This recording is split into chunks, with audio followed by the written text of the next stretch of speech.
major media mistakes in the era of Trump, forming a disturbing pattern.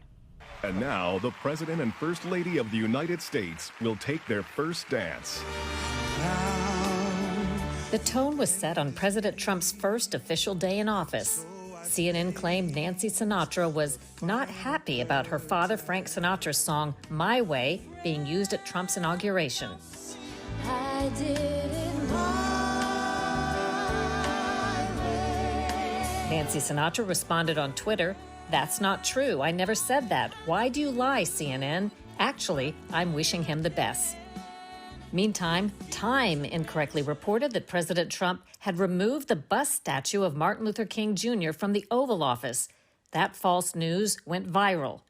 In February 2017, TMZ reported Trump had changed the name Black History Month to African American History Month, implying the change was racist.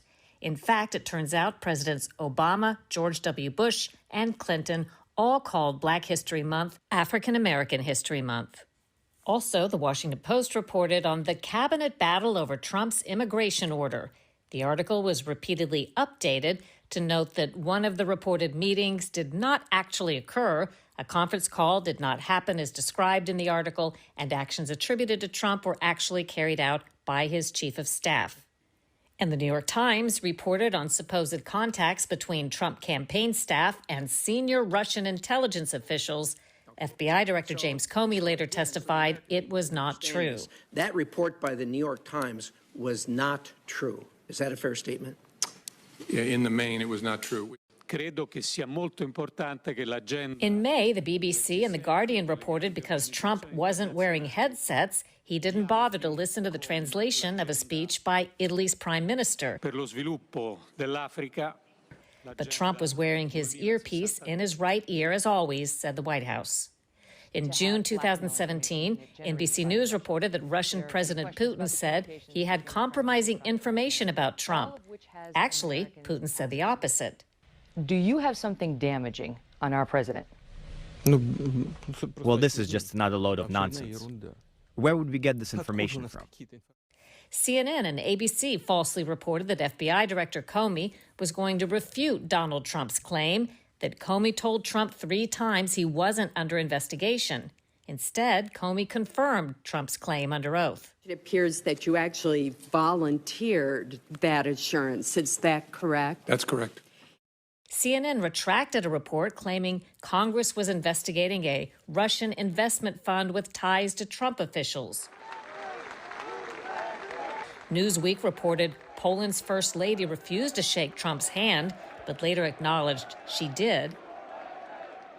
CNN edited a video to make it appear as though Trump impatiently dumped a box of fish food into the water in Japan.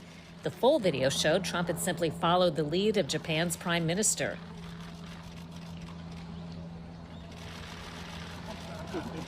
Bloomberg and the Wall Street Journal falsely reported special counsel Robert Mueller had subpoenaed Trump's bank records.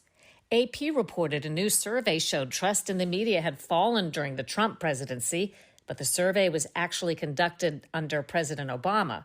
The New York Times said a hypothetical family's tax bill would rise nearly $4,000 under Trump's tax plan. It turns out their taxes would actually go down $43.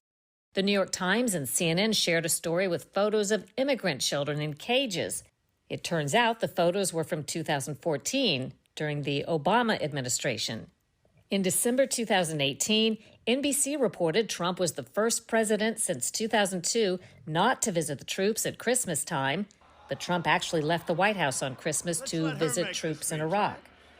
ABC aired video purportedly showing a slaughter and horrific report of atrocities against Kurds by Turkey after President Trump withdrew U.S. troops. This video right here appearing to show Turkey's military bombing Kurd civilians in a Syrian border town. But the video was file tape of a training video in the U.S. In November 2019, Newsweek falsely reported that President Trump was spending Thanksgiving golfing in Florida. He was actually in Afghanistan serving dinner to U.S. troops. Good morning. CBS aired a story in March of 2020, supposedly showing a New York hospital crowded with coronavirus patients. It's all hands on deck in America's hospitals. It was actually file tape from Italy. A week later, CBS News mistakenly used the Italy video again. And those are just a few examples.